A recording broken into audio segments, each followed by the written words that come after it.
Are you looking to start a crowdfund but don't know where to begin? We're guiding you through what you need to know to make your campaign a success. Welcome to Bridge the Atlantic's B-Sides. We're your hosts, music web designer Ross Barber-Smith from Scotland. And I'm singer-songwriter and multi-instrumentalist Marcio Novelli from Canada. We are going to be talking about crowdfunding. You know, things like when it's appropriate to run a crowdfunding campaign, what you should offer as rewards for contributors, and how to ask your audience for support. Yeah, I think that for many artists, the thought of crowdfunding can be overwhelming and it can be tough to know where to start. There's definitely a few challenges involved in crowdfunding. One being, how much to actually ask for. How much you need to raise for whichever project you're funding. And the other being, how to ask for it and generate support from your audience. And I think for the purpose of this episode, we'll be talking about crowdfunding an album as the working example, just to kind of keep things simple. Let's just talk about how much to raise. As an artist that's done 2 crowdfunding campaigns in the past for my last 2 albums, Ross will tell you this is the one thing that I struggle about the most, is just how much to ask for. Obviously you work out your budget and everything, but with certain platforms, if you don't reach your goal, you don't get any of it. So you kind of have to gauge between, okay, how much do I need, but how much do I think I can actually raise? This is where you have to kind of put your business hat on. If you've already recorded an album, you can probably use that as a guideline for how much you would need to record it. But keep in mind, there's more to record an album. You also have to market it. You have to, if you're making any physical copies on CD or vinyl, you have to look into that. If you're promising any shirts as rewards, there's a lot of different things to look into.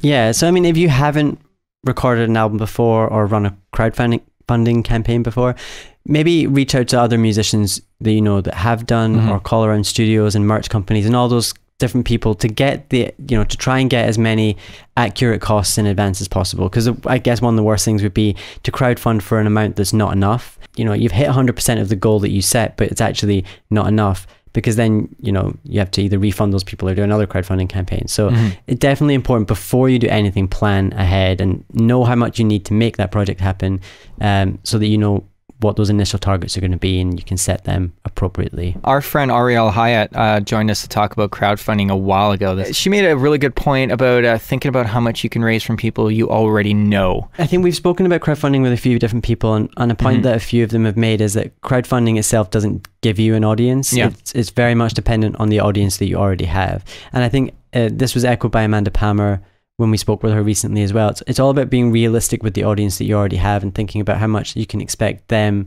to contribute, whether that's 50 people, 100 people, 500 people. Everyone's different, so you have to be thinking realistically and what is achievable with the people that you already know. Yeah, and don't underestimate how much 50 people can help you. But once you've worked out how much you're looking to raise, you should think about which platform you'd like to use, because there are a lot out there. Yeah, there's definitely a lot of them. Like we touched on earlier, some offer an all or nothing kind of campaign where you have to raise all the money or you don't get anything. Others will let you keep whatever you raise regardless of whether you hit your target or not. So that's probably something to think about as well, whether which of those is going to be most suitable for you. Some will take a percentage of the raise amount as well, so that's probably something also to think about and factor into your budget. Yeah, that's a good point, Ross. I think they all actually take a percentage. Some take more than others. Sometimes it's worth it when they take a little more because they're a lot more interactive with you, the actual platform.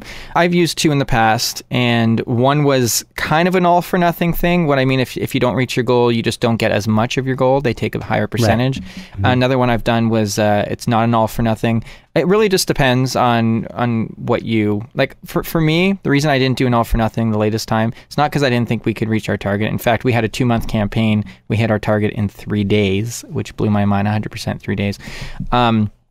It was more so I just didn't need the added stress of worrying about not reaching my target, because I did it as I was entering the studio, which was stressful enough. Because I will say, having the all for nothing thing, if you do have an audience, it does encourage people to they want to see this album happen, and they see that you're at 99% and it's an hour or 2, they might actually buy something again just to help you reach that 100%. I've done that. Yeah, exactly. However, if it's not an all for nothing thing, someone's not going to do that. But you really have to gauge what your audience is like, I think, and follow a little bit of instinct on this, but also, like Ross said, put your business hat on. Actually, I said that. Put your business hat on and just think about what's going to work best for you. It's a real balancing act, between, how much you're willing to risk and also, what sort of following you think that you have realistically. That's good. I think ultimately the choice is up to you as an artist which one you want to use. Yeah. So do your research, speak to other people who've run crowdfunding campaigns, see what they recommend, see what you think is going to work best for you, and and go with that. But anyways, once you've decided on the platform and how much you want to raise, which like we said is the most difficult thing to do, you want to start thinking about the incentives you can offer to people who support your campaign. Yeah, and I think that's kind of where things get really interesting, because you can become really creative and yeah, you can start offering things that they're not going to be able to get anywhere else. Yeah, this is, I think, you really have to think about your audience here. So it really depends on who follows what you do. If you're mostly getting friends and family to help you, I don't think they really care about like a meet and greet. But if you have people who aren't friends or family that are into your music, I think that's just a whole different thing. But having said that, have things for everyone. You know what I mean? Well, you can't please everyone. However, have a few different options is what I'm trying to say. I think one good way to determine what items to offer can be asking your audience, what kind of stuff that they would actually like. You can do that by like running a poll on Facebook or Twitter, or even just simply asking people to say, hey, comment, what would encourage you to support the new album? What can I make for you that you won't get anywhere else? So other than having actual rewards, things that people actually get, I think there's also experiences that are part of this. Also make sure to do tons of updates and those kind of things that people can only get by supporting you in your new release. The next task, again, another challenging part, is how to communicate your need for support to your audience, who for the most part probably don't realize the kind of costs that go into making music and releasing music. Yeah, I think it's the part that artists tend to struggle with the most. It's really about making your audience feel involved and that you're getting something in return, rather than just you asking for money and not giving them something in return. When you just ask people for something, people don't want to, I don't know, I feel like that you just feel needy. You know what I mean? You want to make it a very experiential kind of thing, very exclusive, so they feel like they're appreciated, that their support is appreciated. I think when I started realizing that my crowdfunding / pre-order campaign for the new album wasn't just about me, it was about what, once you switch your thoughts to how can I offer something to people that they can't get anywhere. Because at first, it's like, okay, I need this money to make this album, I need this, me. Once I flipped on that and thought, okay, well, maybe if I make it about them, what can I offer them that they want, so badly that they'll actually contribute and help me out. So put them first, that's where my mindset is now. And I think that's where Ross and I are going on Bridge Atlantic here. It's like, what can we offer people that they want to support us back with? That's where it needs to start, I think. Definitely. It has to be a two-way relationship. It's not all about asking, you have to give back. And yeah, the rewards you offer are part of that, but it's also about how you ask as well. Yeah, Amanda Palmer made a really good point in our recent interview with her that the best way to ask someone is to make them feel comfortable saying no. Like really make them feel comfortable saying no, because you can go a really aggressive route where you like tell them you really need the money, or you can kind of passive aggressively ask them, and either way, like if the person doesn't feel like they can say no without you getting mad at them, then I don't know, it's just not a good feeling to put on someone. So if you haven't checked out the interview, I definitely suggest you do so, because might I even say that she's like the queen of crowdfunding? Yeah, considering you could say that. She's also on Patreon and she's rocking it. She's totally rocking it. She is.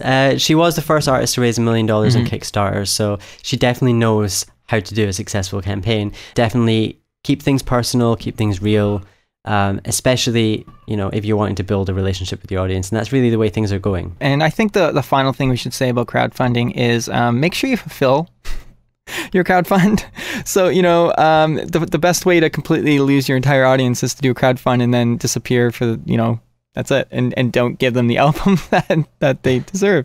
It may take a while. Like for me, it's taken quite a while to finish the album, in a year and a half, actually. It's a very long time after a crowdfund campaign. But I think my audience understands. I've communicated that with them. I've been very open about that. But don't just disappear. You know what I mean? You have to let people know what's going on. As long as they know you didn't just take their money and run. Communication is key. I mean, if make sure you keep your promises. If you can't keep them to the time scale that you said that you would, just let people know what's going on. Keep them involved. Because, transparency is definitely important. Yeah, I think that's a good place for us to wrap up. Yeah. People can find us, Marcio, on Twitter, Facebook, Instagram, iTunes, and YouTube. Visit our website and pick up one of our shirts while you're there too. And this is where we sound all sports anchorish when I'm like, this episode was brought to you by Social Surge. All links are in the show notes, so please check them out, because What do they do, Ross? They help to keep the show alive. Ooh, you're holding it long enough. I like that. And if you would like to sponsor the show, visit patreon.com/bridgetheatlantic. Make sure to subscribe on YouTube and iTunes so you don't miss any episodes. And leave us a comment and let us know what you think of the show. All right, guys, that's it for B-Sides. Yeah, we'll see you then. Bye. And I'm singer-songwriter and multi-instrumentalist, Marcio Novelli. I don't know my own fucking name. Oh my God. Marcio Novelli from Canada.